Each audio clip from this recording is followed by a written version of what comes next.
thank you for being with us this beautiful Saturday morning, in spite of all the queues out there, which I'm sure you are going to be a part of one way or another in the course of today. Directly or remotely. but never mind. The important thing is that we woke up this morning and we're grateful to God for life. Yes, we are. Life goes on. Now, Transparency International, they have ranked Nigeria 150 among 180 countries on the 2022 Corruption Perception Index.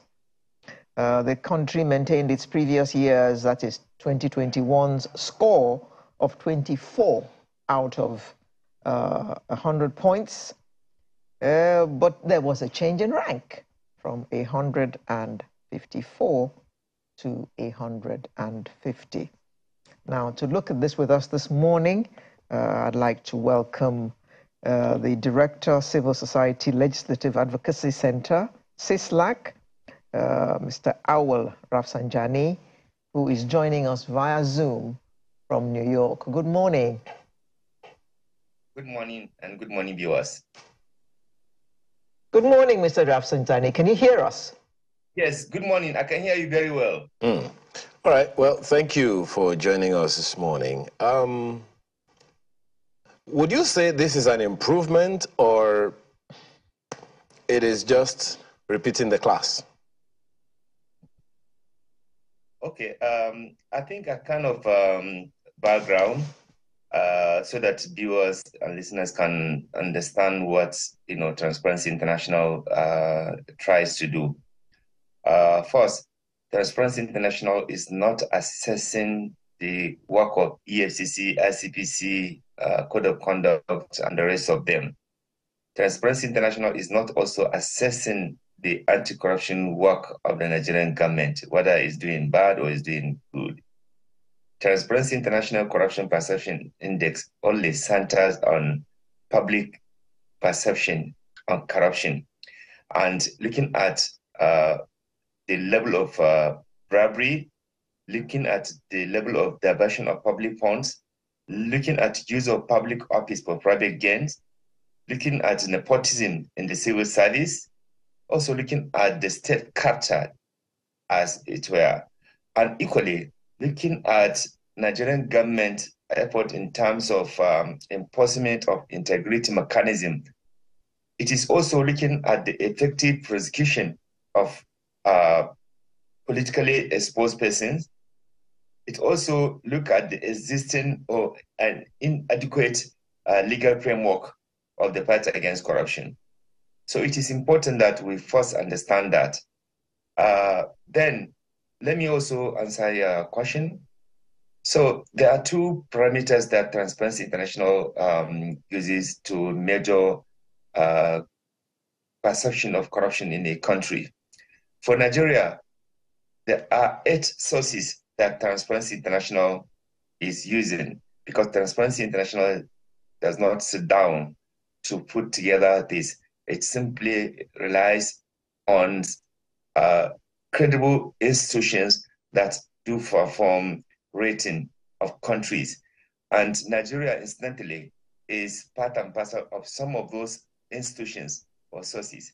For example, Nigeria, we all know, is part of the Economic Intelligence Unit of the IMF. Nigeria is also part of the IMF, because Nigeria goes to even borrow money from the IMF. And of course, other agencies that Transparency International use their ranking to put together this includes, of course, world varieties of democracy. They look at how political parties function in a country. They look at how democracy function. They look at all these issues of vote buying that politicians are doing. They also, another source also look at the level of decay in the judiciary. We all know how judiciary in Nigeria is. So it is important to understand that there are 8 sources that Transparency International look at their data, and this institution or agencies are institutions that are credible. Everyone knows, like I said, Nigeria is even part and parcel of some of these institutions. And when they rank Nigeria good, Nigeria jumped to climb, they are happy. Thirdly, also, I want you to remember that ICPC had actually, conducted scorecard and found out that about 53 ministries and parastatal are on a higher risk of corruption. In other words, top ministries are found to are lacking integrity in their conduct. For example, Ministry of Justice, according to the ICPC report, it shows that they have serious integrity problem, and they are ranked as one of the agencies of government that is battling with also high risks of corruption. Again, National Bureau of Statistics with UNODC conducted a survey and showed the prevalence of corruption in the police, in many government agencies.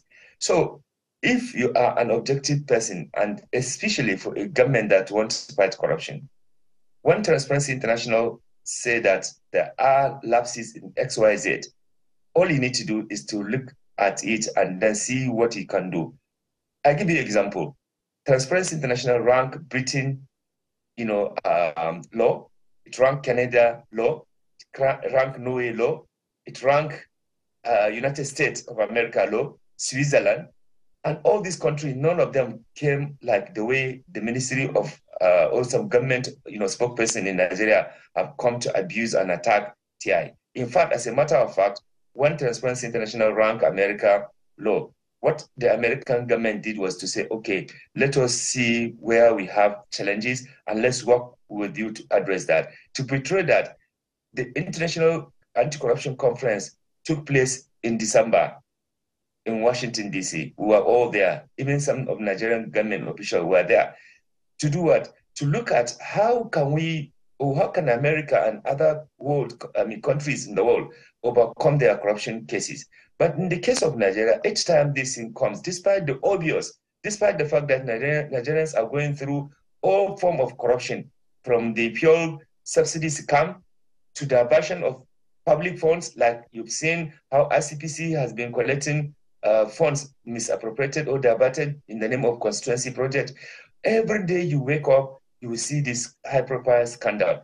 Look at the Anthony Depoma Accountant General. Only in one case, over 30 billion was recovered from one person.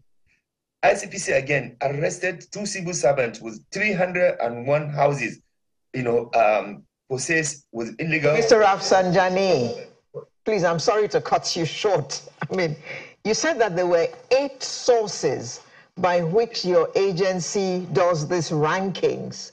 Can you please just tell us what those sources are? Okay, these are think tank agencies that are professionally and globally acknowledged as the best institutions to conduct public survey. For example, you have Bestman Foundation that look at that they have their own index that look at transformation. You have Economics Intelligence Unit country risk finding. They also carry out their own assessment. You have Global Insight country risk rating. You have PRS, International Country Risk Guide. You also have Varieties Democracy Project. You also have World Bank Country Policy and Institutional Assessment Rating. You also have World Economic Forum Executive Opinion Survey ranking. You also have World Justice Project Rule of Law Index, which they look at how judiciary function. These are the 8 sources that Transparency International use for Nigeria. And there are conditions for even using these sources. First, they must conduct similar survey at least, consecutively, for multiple of years. And that they have to also do this rating not only for Nigeria or for Africa, but multiple countries, so that there's a consistency before they are being taken. So all these measures are taken to make sure that whatever source Transparency International is using to look at what a country stands for must be tested, must be credible, must be acceptable, globally. So these are the sources that they use. And sometimes they rate Nigeria good, and Nigerian government clap and be happy. Even Transparency International, when we rated Nigeria in 2016, when the President Muhammadu Buhari really body language showed that he wanted to fight corruption, I remember in the International Anti-Corruption Conference organized by Transparency International in London was the British government, where Muhammad Buhari had promised to ensure that the Nigeria is admitted as open government partnership, and he also promised to ensure that assets recovery will be done transparently. He also promised that beneficial ownership register will be opened. These are things that government has just pronounced, and suddenly a lot of people believe that something is going to happen. Remember, we talk about perception. Now, in the last 10 years, if you look at the Transparency International Corruption Perception Index, in the last 10 years, it was only in 2016 that Nigeria rating was changed because of that perception that Nigerians have and the international community. But it would seem like that's maybe just some form of tokenism, because before that and after that, I don't know if Nigeria has ever scored as high as 50. And going by what one of my colleagues said in the course of the week, I mean, you take an exam, you're supposed to score 100, and you're undulating between 25 and 30. That's fail. That's F9, or at best P8 or P7. It can't be P. I mean, I'm just saying, so that goes back to the question that I asked earlier. If you would say there's been any measure of improvement in the entire process, and what do you think has been lacking for governments or the ministries, departments, and agencies to do in order for this perception index to be a positive, sustainably, and a way of life for us? Okay, like I mentioned to you, even without Transparency International, government-owned agencies have conducted this survey, and they have also brought in their own reports. ICPC has done that. Nigerian Bureau of Statistics have also done that, and the result is not also going in the direction that ought to go. But also, let me say that there are areas that I believe if Nigerian government is committed, is serious, can help to improve our rating. There are reasons why Nigeria has not improved in this rating, for example.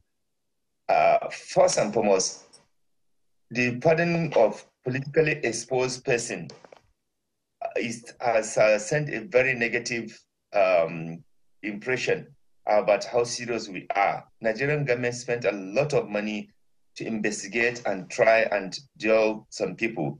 And when the government wanted to do this pardoning, they did not also do it on any fair or unjust, because there are some people who have committed less crime, but they were not pardoned. But in this case, because of political consideration, Nigeria decided to pardon some people. That has not really been good. Secondly, the corruption in the judicial sector, which made many Nigerians to even lose hope and confidence about access to justice in this country, continue to undermine how we can improve our own rating. Again, we have also seen that the huge amount of public resources going into so-called subsidy, which is a fraud. Like even the President Muhammadu Buhari, before he became the president, he had called it a fraud. And under his watch, we are spending, huge amount of our budget to finance this fraud, which Nigerians didn't see the pure. I was born and brought up in Kano. I grew up in Kano. Since when I grew up in Kano, every day it is in black market. People buy petrol. So we are even used to that in Kano. And many parts of the northern Nigeria. Can you say that again, Mr. Rafsanjani? Because I was sharing with my colleague earlier this morning when we were having the pre-program chat that my only trip to Maiduguri was one in which people were selling petrol just the way you described it. Can you say it again? And for how long has this been going on? Yes, I'm saying that since when I grew up in Kano, the only thing that you will see in the name of petrol is black market, and people buy it in a very costly, exorbitant pay. Yet Nigeria is spending trillion in the name of subsidy, and a lot of experts. For how long has this been going on? This is a cartel. This is a business. This has been going for more than 25 years, almost 30 years. People have in the north are used to this lifestyle of extortion and punishment, and yet we are spending trillion in the name of subsidy. Who is subsidizing who? When a lot of people, even you remember the former SBM governor, Sunusi, had mentioned how some people cleverly will say that they have brought in 15 ship of petrol. And in it, because some of the custom official who are supposed to also verify this, because custom is also responsible to ensure that whatever comes into this country, they also, certify it. So who are the people that are clearing to say that, out of 15 containers that come to the country, maybe perhaps only 3 or 4 contain the oil, and yet they are cleared and they are being paid by the Central Bank of Nigeria. So it is institutional fraud and corruption that has been going on. The third issue that I also want to mention, which is making us not to go really good in the rating.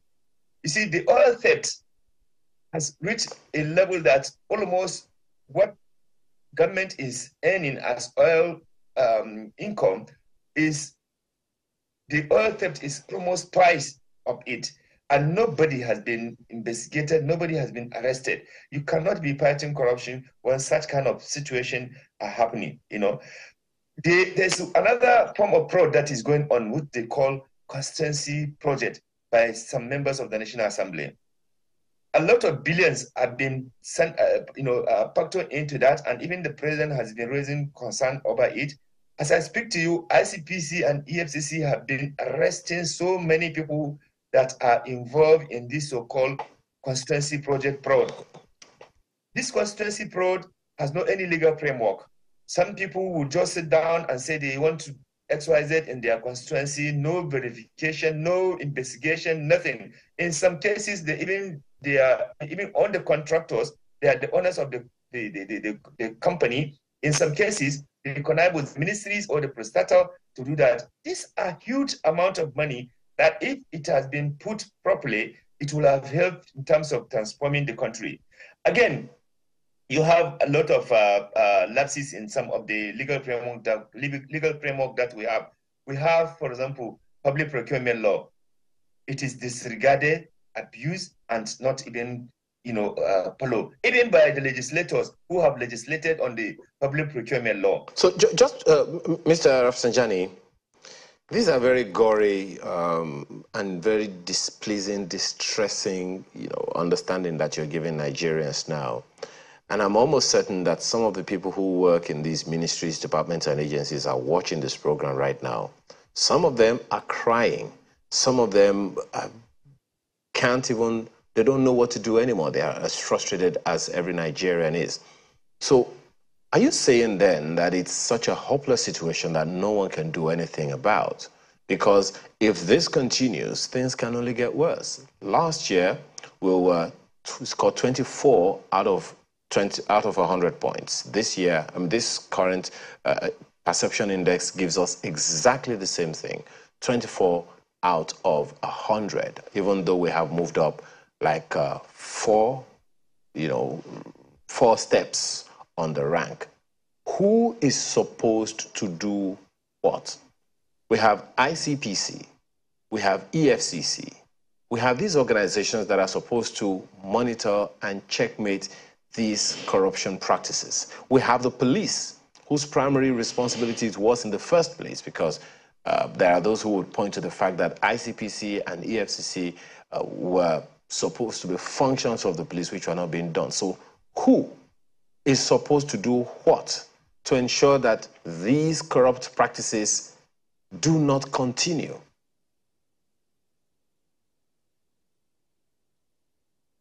Thank you very much. I think this is durable. And as I speak to you, part of the reason why the ranking and the position, that's the position remains 24 out of 100, is simply because of some positive steps that government have taken. I give you, for example, the electoral reform that the government successfully, with effort of civil society for, which will help to ensure more transparency, more credibility in the electoral process, has sent a very positive signal. Secondly, we have also seen the passage of certain legal framework, like, for example, the passage of the proceeds of crime and management of asset. You remember, Nigeria will recover assets, including money, jewelries, gold, houses, estates, and there will not be any accountability on where those things are. In other words, they will disappear. Another set of looters will loot. But government, through the advocacy of civil society, were able to get government to get this new legal framework, which hopefully, if implemented, will also change the corruption situation in Nigeria. Thirdly, Nigeria has been suffering from money laundering. We are losing over 20 billion US dollars annually for illicit financial outflow. Now, civil society advocated and advised government to have a legal framework that will prevent looters from conniving with bankers and other financial institutions to be siphoning this money out. Now, government was able to have anti-money laundering and prohibition act. If implemented, it will also change the perception and the narrative of corruption situation. Again, we have also seen the improvement or the effort of the various anti-corruption agencies. For example, ICPC is out there doing a lot of amazing work. The same thing with EFCC. The same thing with the Code of Conduct. These are good development that has actually helped the country to even not decline again. Because if we have not seen these visible changes, I am telling you, the 24 score you see, it will have been worse. But because of this, intention of government to show seriousness by making sure that we have a legal framework that will prevent further looting and destruction of Nigeria, we are able to maintain that position 24. Now, let me come back to the ranking, which some people misunderstood as maybe as important or more important than the scoring. The scoring is the most important one. The ranking is not exclusively independent of what a country has done well or bad. It is simply because other countries, they either perform good or they perform bad. So if they go up or they go down, the country ranking will shift. Okay? So yes, the ranking is not what Nigerians should be celebrating. What Nigerian government should be celebrating is the score. The score, is the most important thing in Transparency International Corruption Perception Index. So I think it's better that we understand that very well. Sometimes people have this misunderstanding. So it's not something that you should be jubilating.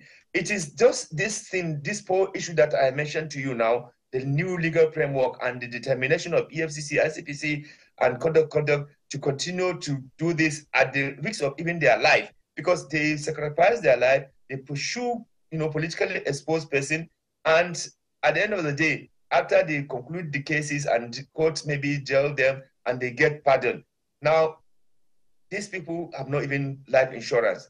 They are doing their best, but because of political interferences, because of political control and manipulation, their life is even put at risk. So we need to understand that the situation, the fight against corruption in Nigeria is not about propaganda. It's about having system, strengthening institutions, that whether Buhari is there or is not there, the fight against corruption will continue.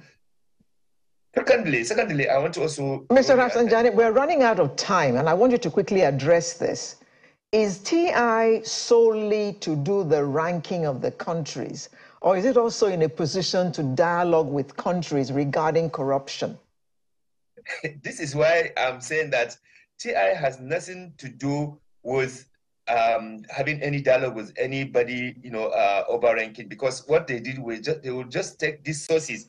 I mean, these are all there. If you Google, you just go to the internet and see what is Nigerian rating on terrorism, globally. What is the rating of Nigeria on press freedom globally? These are things that are out there. So it is not any magic. It is not anything that is difficult to find. When you check the website, you will see what is the rating of Nigeria on judiciary. You will see. So all that Transparency International does is to put together these sources, which is believed to be credible, that is believed to be acceptable globally and tested. So all that Transparency International does is just simply to put all these in place and come up with this ranking. So it's not like sitting down on its own to come and do this thing. No. So the only dialogue that can happen is what we have done. For example, during Obasanjo, Transparency International work with the government to ensure that we have public procurement law. Okay? And this government that is supposed to be fighting corruption, the ministers are not in line with, some of the ministers are not in the fight against corruption. Local government chairmen, state governors, and legislature, judiciary, the executive, all of them, state, local government, and federal must come together and work to fight corruption. It is not about somebody sitting down there or thinking that it is only EFCC or ICPC or code of conduct that will do the fight against corruption. No. For any serious government that wants to fight corruption, it must have all hands in decks.